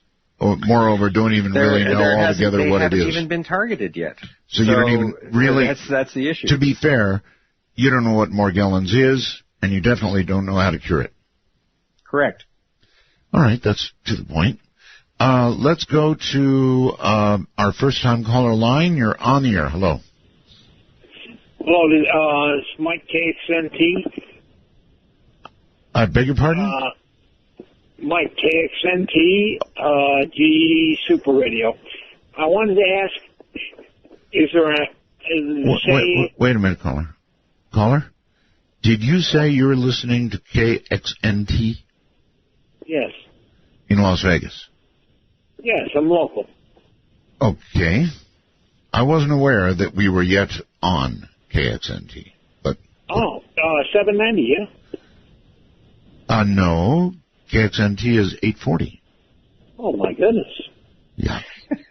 You've got it wrong. In a way, you've got it right. You don't know that, but you've got it wrong. Anyway, do you have a... It's quite all right. Do you have a question? Yes. Let's say nano is X. Okay. Is for downscale and then upscale of what the organism or whatever you call it would go. And then is there a hive mentality? And would it become sentient?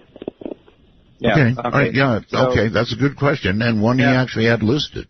Yeah. Everything is macro in the end. That's what one of the leading scientists said to me about 15 years ago. So, DNA is nano. So the answer to your question is that's exactly what DNA does.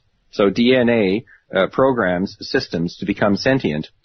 So actually, that happens already today in nature, and there's no reason that it couldn't happen artificially as well. And I think we're actually headed down that road.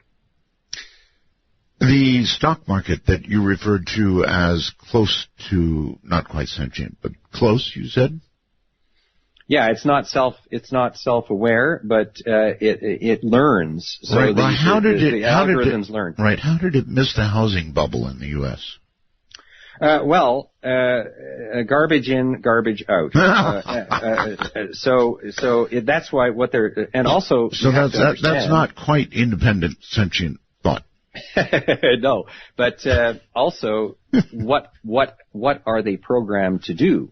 So the question is, were they actually programmed to support the development of the housing bubble? And by the way, you might remember that at the top of the housing bubble, the guys that created it sold short while they were telling their customers to buy long. And guess what was telling them to do that? So actually, they didn't miss the housing bubble. They created it.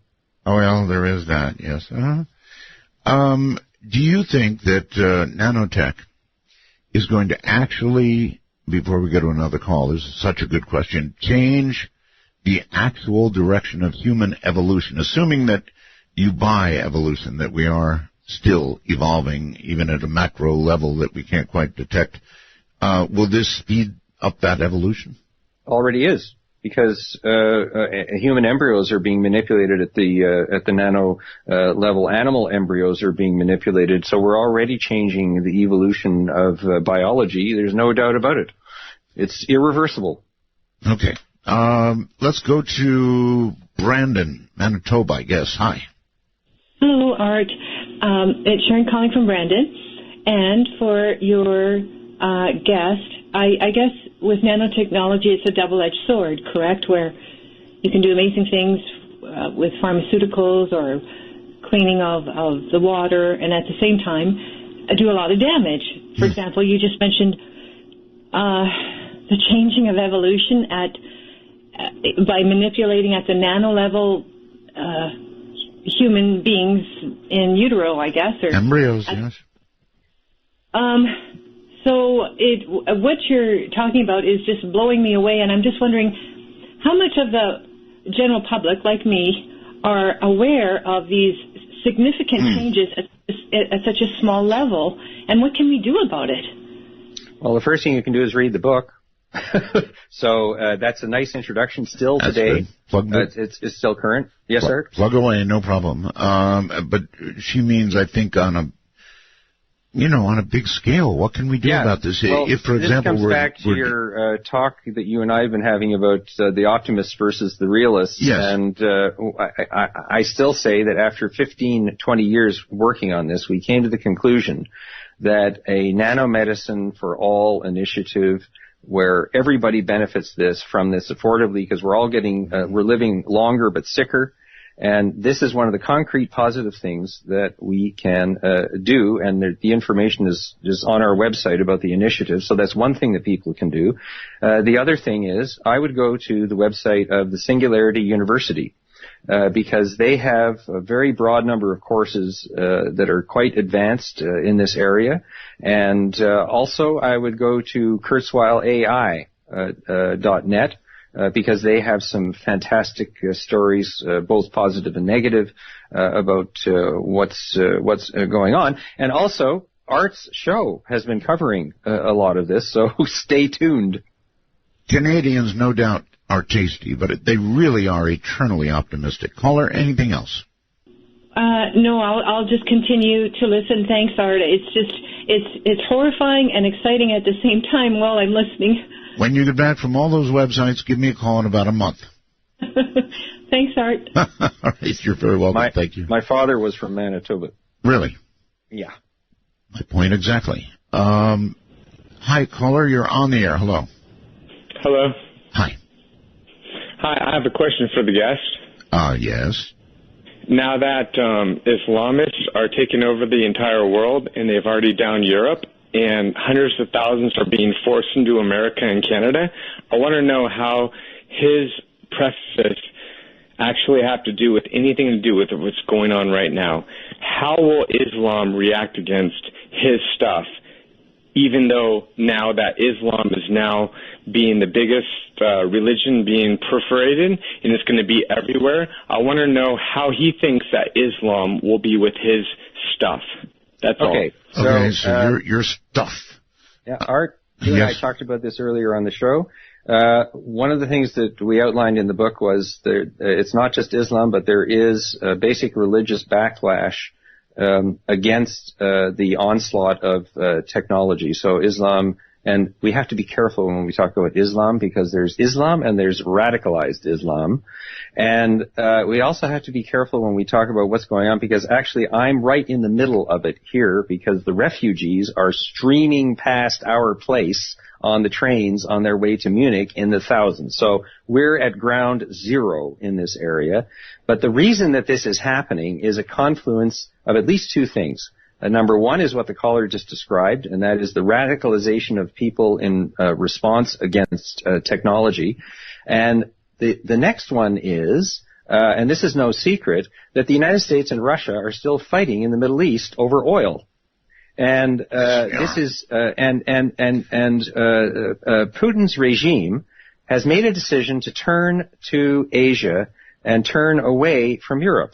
They've made a strategic decision to do that. And so one of the ways to do that is to weaken Europe by forcing thousands and thousands of refugees into the country. All right, Douglas, I do have a question for you. Since you're in this area, why has Germany been so welcoming to refugees, which are, I think, arguably going to be a mix of both good and bad, while other countries have been trying to put up barriers, close borders, otherwise slow them down and stop them, and yet Germany welcomes with open arms? Yeah, it's a fantastic story, but it's not any one thing. But number one, Germany has an extremely successful economy, and they need people to fill jobs. Okay. So that's number one. Number two, there is quite a bit of growing trepidation over the sheer volume of people. So it's gone from, hey, you're more than welcome, to, oh, wait a minute.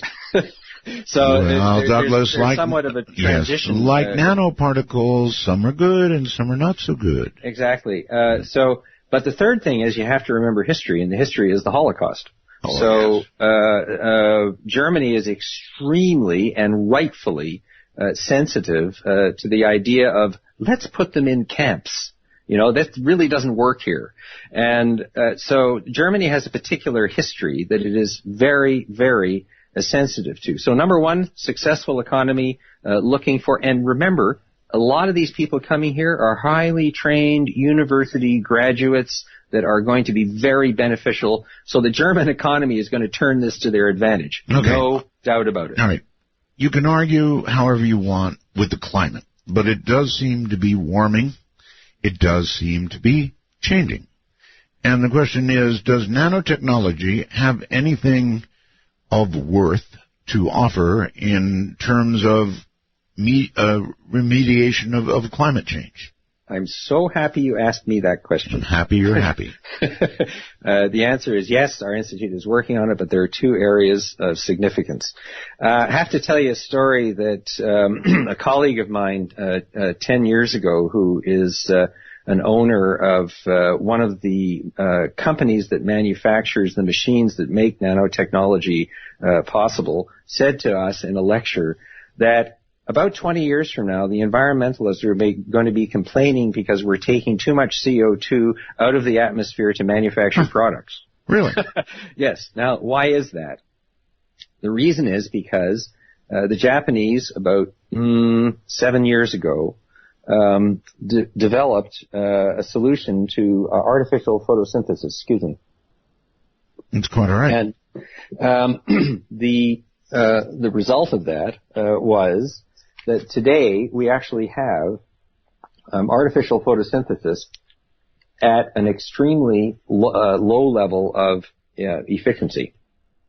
So the result of that is that the efficiency is improving, and when we get to 10%, we're at 1% now, you will see the widespread use of CO2 as a feedstock for artificial photosynthesis, and our climate change problem will be solved.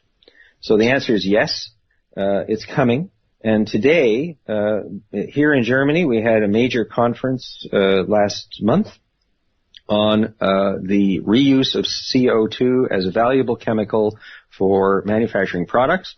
And there are actually companies in the United States that are now extracting CO2 from the atmosphere to make plastics. So these are all nanotech-based technologies. Call me an optimist, but CO2 is a valuable chemical, and the environmentalists have not done us a great favor by painting it as the devil, because actually it's a valuable chemical, and we're going to extract it from the atmosphere, and we are doing it, and that's going to solve a lot of our climate problems. It will not solve the problems that you and I talked about earlier about these nanoparticulates that we're issuing and making humanity and the environment a very large experimental dish. That's a different issue. All righty. Let's go to Skype. You're on the air with Douglas. Hi. Good evening, Art. Evening, sir. And good evening to you, Douglas. Good evening. Excellent show tonight, guys. And I do have a question for you. I was wondering if nanoparticles and this so-called smart dust could possibly be used in the future as a preventative measure for, say, radiation or bacteria or chemical weapons released in the air. If it could be released beforehand or right before an attack, and if this sort of technology has any potential preventative or defensive uses, say, against nuclear weapons. That's precisely what the Defense Advanced Research Projects Agency, DARPA, in the United States, has been researching for the past 10 years. So the answer is that is already under investigation. Oh, fantastic. And one more quick question, or more of a comment. When mentioning, like, a previous guest from Manitoba, I believe, was sort of mentioning how the public could sort of get used to this, and as it rolls out more public, sort of made me wonder if we might not see something out of Frank Herbert's Dune, the Butlerian Jihad, where we decide that everything that is mechanical, anything that's a machine of such a nature needs to go, and we're going to start throwing out, never mind nanomachine particles, we're going to start throwing out our calculators and stuff. Okay. Well, again, if you look back to the forecast of Hans Moravec at Carnegie Mellon... Douglas, hold on 1 second. Daniel, welcome to the program. Please don't say anything for a moment. Overseas somewhere, you'll be on in a moment. Go ahead, Douglas. Okay, so if you sorry, Mark. Art, I just lost my train of thought. What was the question again? Oh, the guy is gone. Absolutely gone. Okay. And I is that a cigarette or a pipe that you just ignited? Oh, Apologies. That was just No, to stop me from coughing. I'll stop chewing. I see. It sounded just like a cigarette being lit. Yeah, sorry about that.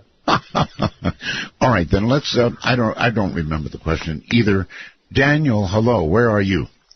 Hello there, Ard. Yeah, it was me lighting a cigarette in London. You see, I had it right. Yep. It's just that I had the wrong country. Yes. Okay, I'm innocent then. Okay, you are. Daniel, go ahead.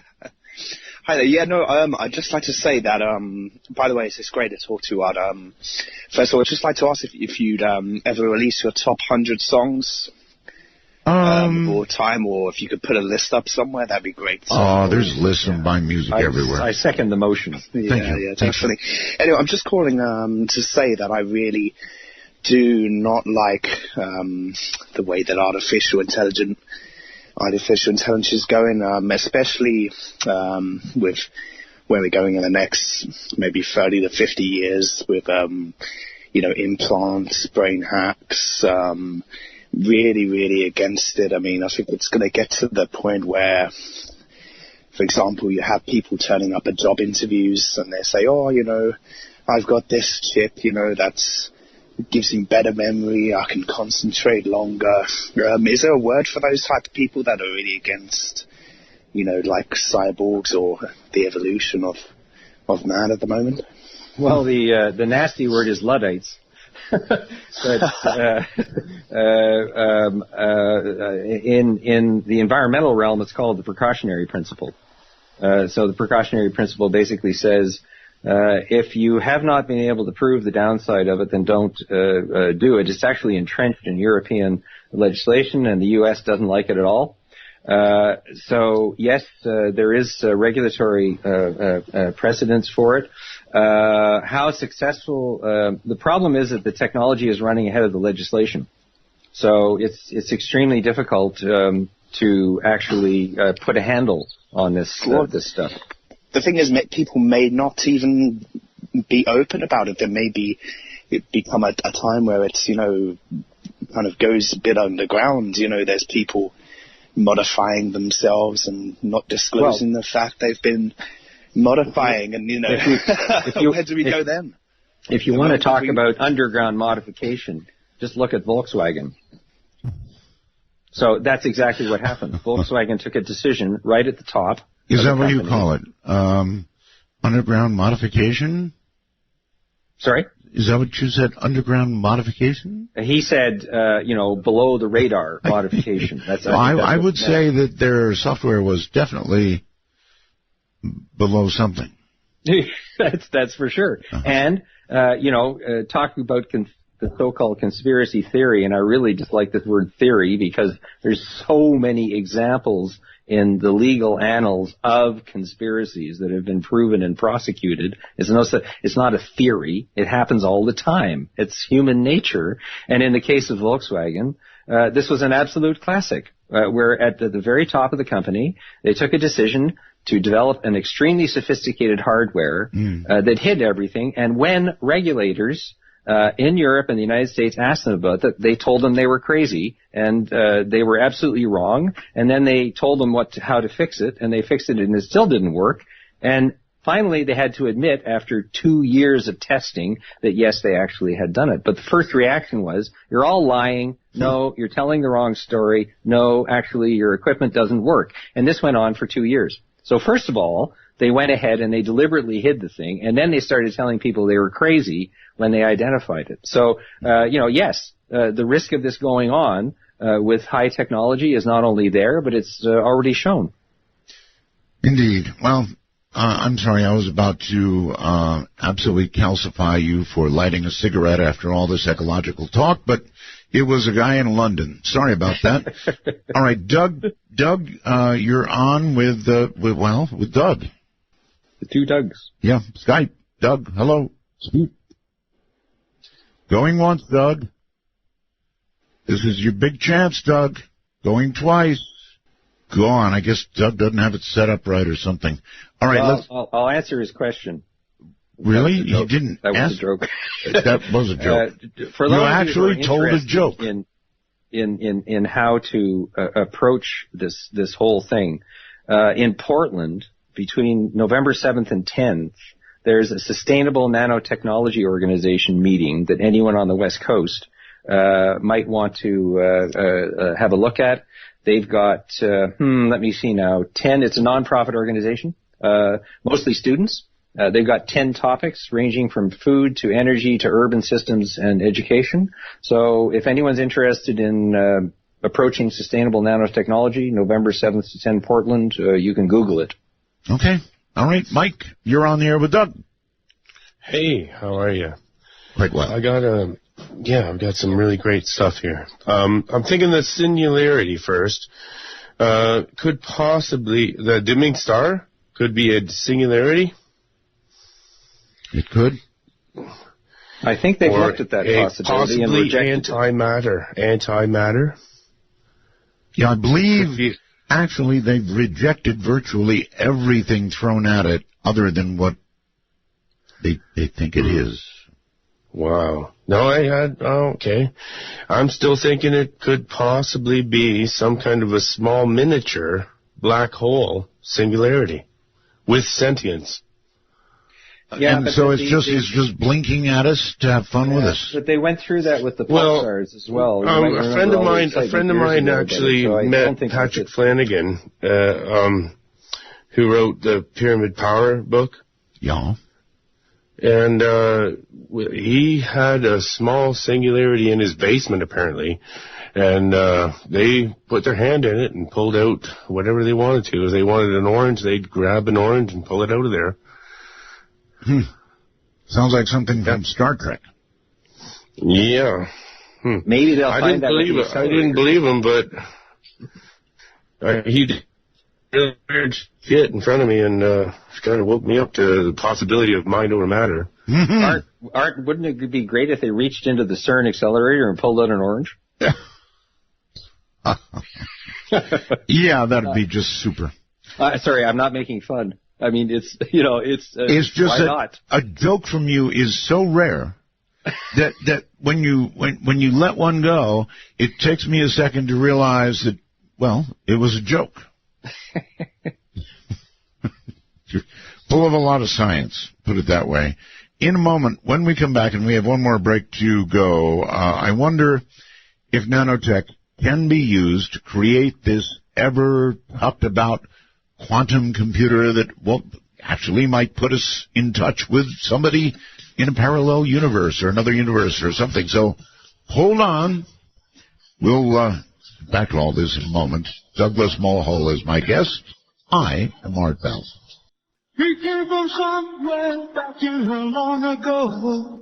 Sounds about the food, don't see, trying hard to recreate, but yet to be clear.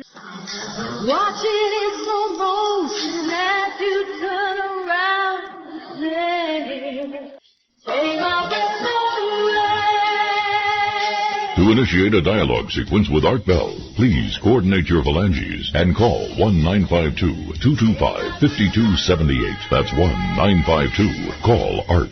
My guest is Douglas Mulhall. He is in Germany, all the way over in Germany, but you would never know it because of Skype technology.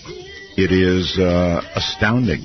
And, well, it's not quite the singularity, but we're getting close. Douglas, welcome back. Do want to ask you about, and hopefully a short answer, a possibility of a quantum computer. Tantalizing indeed. Yeah, Doug Adams said 42 was the answer, as everybody knows, and the Earth was a giant computer. The answer is yes. Why not? Well, right, why not, I guess. But a quantum computer, it is said, well, I guess it would be the beginning of communication with others. We might actually talk to those in another dimension. We might get we're not going to talk to them.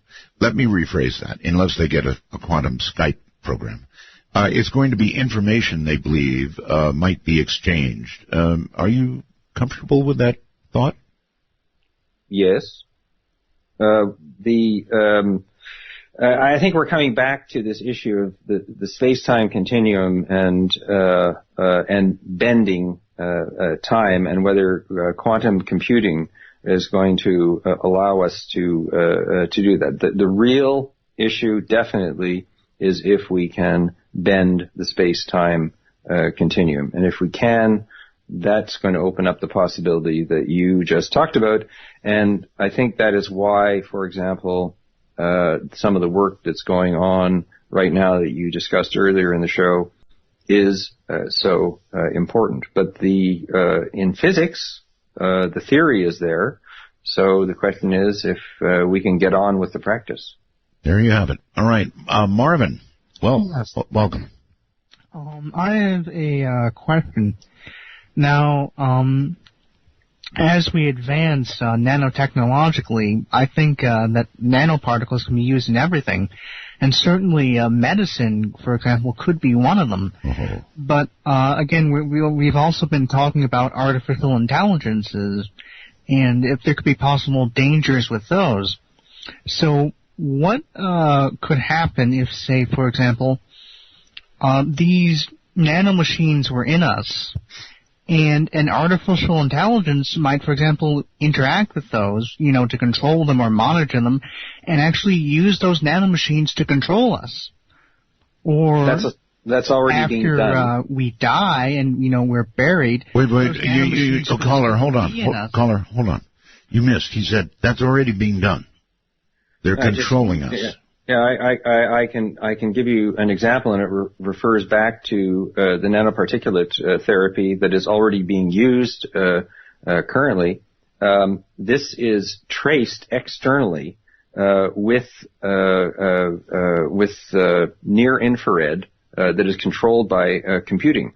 So basically, what you're seeing is the detection and manipulation of nanoparticles that are in the body that are being used, for example, to target cancer tumors, and they're being activated by computer-controlled mechanisms outside the body, non-invasively. So this is already going on. But I think this caller may have meant controlling us in a way that we might not be, if we were fully functional, happy with. That's correct. That's the downside of it. And I'm quite sure that experiments are already going on in that area that we don't know about. So again, it's the double-edged sword. The only thing that I can say is it is happening today. Let's really wake up and smell the coffee on this one. It's not something that's going to happen in the future. All right, caller? And what could be scarier still is, after we're dead and buried, these nanomachines could still be left in us. What if there's a nanomachine zombie apocalypse? Well, actually, a lot of people that are dead and buried are considered to be toxic waste because of all of the toxins that we have in us already. So it wouldn't be any surprise to have what you say, nanobots resting in biological materials. And I know some people that are already what I consider toxic waste, and they're still alive. It's exactly. So, but in nature, if you look at the way that nature invented the seed, that's basically what seeds are. What seeds are time packages that last over, in some cases, hundreds of years, that allow biological systems to replicate from degraded matter.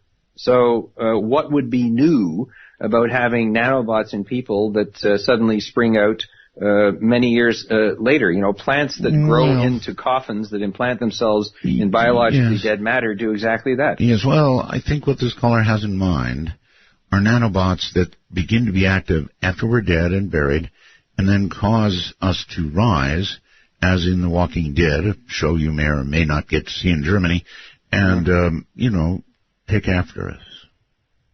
But why bother when you can actually have real live robots walking around doing the same thing? So why go to all that trouble? Well, I think he's okay. Well, anything else, caller? There's easier ways to do it. That would be my only argument. I don't think so, but now I'm worried. I'm worried too. You should be was the answer. All right. Thank you very much for the call. That was another example of Skype magic. On my first-time caller line, you're on the air with Douglas. Hi. This is George. Hello? Hello, George. Yeah, how you doing? I'm Great. glad to get through. Glad we got you. Okay, my question is, I've got a real bad case of glaucoma, and with a detached retina, will there be any help for that in the future? Good question. Have your doctors talked to you about retinal replacement with synthetic retina? Not really, no. Well, you should talk to them about it because there are retinal replacements. It's all been done with the FDA. There have been clinical trials done on it, and that's one of the solutions for a glaucoma sufferer. And you think that would help bring vision back? Well, the evidence from the clinical trials shows that it's very quickly progressing. It started with only being able to see fuzzy images, but it's getting better and better. So I would definitely investigate retinal implants as a solution to your problem. And what's this about stem cell, my doctor said? There's future research on that. It's not future research. It's going on right now. So for the readers who are unaware, stem cells are the core cells that allow us to evolve all of our organs into everything else. And they're used for researchers for generating new tissue. And I am not personally familiar with the level of stem cell research in glaucoma, but you can very simply look into it by Googling it, stem cell research, tissue regeneration, glaucoma, and you yourself, without talking to your doctor, will be able to see that and then ask your doctor about it. So that would be an example of how to look into stem cell research. You could also go to clinicaltrials.gov in the United States, where they have all the most recent clinical trials on treating glaucoma. Okay, Douglas, how far have they come in retinal replacement? You mentioned, and you were right, that the early examples of it just gave people light out of the darkness, but fuzzy light only. Mm-hmm. How much further have they gone, and when might the next step come where people actually get sight? The resolution is improving again due to nanotechnology, because the pixels are what has been the basic problem, are improving quite dramatically. And I would put my foot in my mouth, Art, because I haven't checked up on that, and I cannot tell you absolutely the level of resolution they have reached right now. But what I can tell you is that the trials have been done, the retinal implants are accepted, and they are being used. All right. So that's what I can tell you. All right, very good. Joe on Skype, you're on the air with Douglas. Hi. Hello, Art and Douglas. Hi. Hi. There's a lot of people doing research on free energy. Would it be possible for nanoparticles to be like magnets that could flip their polarity on their own, and they put them in a coil and create electricity? Actually, if you look at a lot of the recharging that's going on right now, there's a huge field of applied research that's already being used for recharging cell phones for residual energy that's flying around in the atmosphere right now. So actually, a lot of devices are being recharged right now using residual energy, which is actually free energy because it's waste energy. It's out there and nobody's using it. And if you go into airports, for example, they have similar types of charging devices. So this is going on right now. It's nothing new. Yeah, it's very interesting. There is so much RF flying around in the air in Las Vegas that it's one of the most congested RF cities in the world. Mm-hmm. And so I would think that with the right equipment, you'd be able to keep a cell phone charged all the time. Absolutely, and this technology is being released in the marketplace today. So again, it's not new; it's happening, and it's being scaled up quite rapidly. Yes, wonderful. But the possible downside to that would be that we are all being bombarded. We are nothing but sacks of water, basically, right? So we're all being bombarded with energy, and we have no idea how that may be changing us in the long term. Yeah, and it's a major issue with routers in homes because they have to pump out a lot of energy in your home in order to get this nice wireless internet access that everybody has. So this is direct exposure. And there's a lot of research right now going into how to effectively shield that by different delivery mechanisms. But Art, you are correct. It is a clear and present risk. There you go, caller. All right, thank you. Right, thank you very much, and take care. Let's go to the phone. Hello. Hey, Art. Hey, Doug. How you doing? Hi. I think that we are being poisoned on a daily basis with these chemtrails with nanoparticulate, and I was wondering, what are they constructed of, and what powers them, and what is the direction we can go in with to purge them from our systems, our bodies in the future? Okay. I've seen. Hold on, caller. That's a pretty interesting question about chemtrails. Now, Douglas, there are people in this country worried about the fact that jets may be dispensing more than just what we see as trails in the sky. There are more than vapor trails. That's right. And he's wondering what it's doing to us and how we can purge it from our bodies. Well, first of all, of course it's more than vapor. What do you get when you have combustion? So, yes, there's all types of chemicals being released from this combustion process. There's no rocket science to that, if you'll pardon the pun.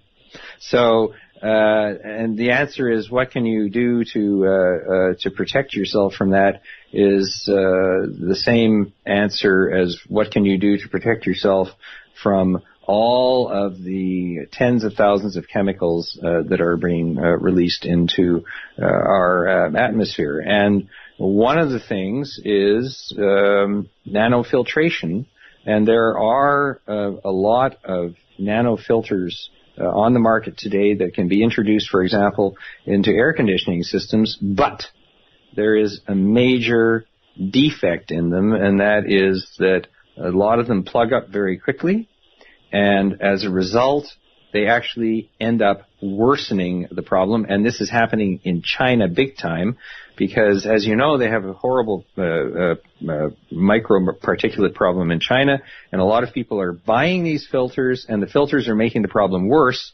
because they're not changing them rapidly enough, and so they end up spitting the stuff back in. So the question is, what is the solution to that?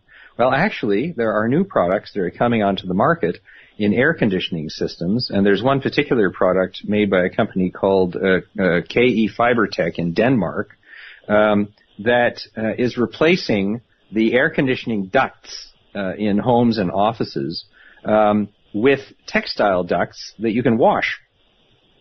And the result of that is that the ducts don't, when they get dirty, you can simply take them out and wash them. And these ducts, the textiles, actually filter the microparticulates much more effectively than the traditional ducting does in air conditioning systems. So there is a product out there that's on the market right now. It just came out about 2 years ago, and it's fantastic. So that's an example of what you can do.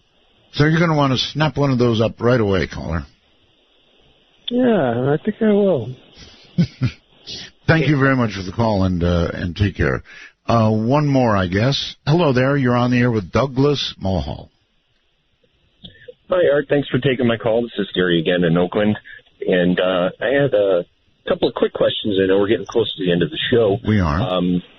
The first question that I had was, has anybody followed up on some of the thoughts that were presented in X-Files with the ideas of super soldiers, in the sense of you inject the nanobots into the human bloodstream, you get shot, you take a wound, et cetera, these nanobots rush to that wound, immediately heal that wound, and the person continues fighting or doing whatever it is they're doing. Yeah, well, the answer to that is it's happening the opposite way to start with, and that is with exoskeletons. So now the military has currently exoskeletons that if a soldier is shot, for example, it actually senses that and can release a temporary repair mechanism that stops bleeding, for example. So this is all a result of, again, research by DARPA. So it's happening externally at the moment, What you're talking about is also being heavily researched. So you're looking at a sequence of events. One is the exoskeletons that make it happen on the outside, and the second, which is probably going to happen in the next 10 to 15 years, is what you're describing. Okay. And then my second question real quick was, would it be possible to take these nanobots, and I was reading a book called Recursion, and I cannot remember off the top of my head the author of the book, but basically in that book they had nanobots that would be used to build structures, entire buildings, space stations, et cetera, but I was thinking more down to the smaller side where you could get the world's finest sharp knife or scalpel. All right, we're going to have to hold it there. The world's sharpest knife. That sounds like a nano job to me. Yeah. Me too. You too. All right, well, the program is ending. So what do you want to plug? Anything? I would just say, if you really want to do something that you can control, go to the website, download this PDF file that we've got there on Nanomedicine for All, and let's get going on this and work on it together. Certainly works for me. Thank you so very much for being with us. Douglas, it's been a wonderful show, and we'll do it again sometime. Art, I would be delighted, and thank you very much for having me after all these years. Take care, my friend. All right, all the way from Germany, that's been Douglas Mulhall. What a world when we can do this now. Really, what a world. Okay, in all 25 time zones, to all involved, I would like to say thank you. It has been a blast, as always, and tomorrow night, I want you to be thinking about this. We're going to do our Back to the Future night a little late. We're going to do it tomorrow night. I want you to think in open lines. I'm going to have a special line for what you think the world is going to look like in 30 years.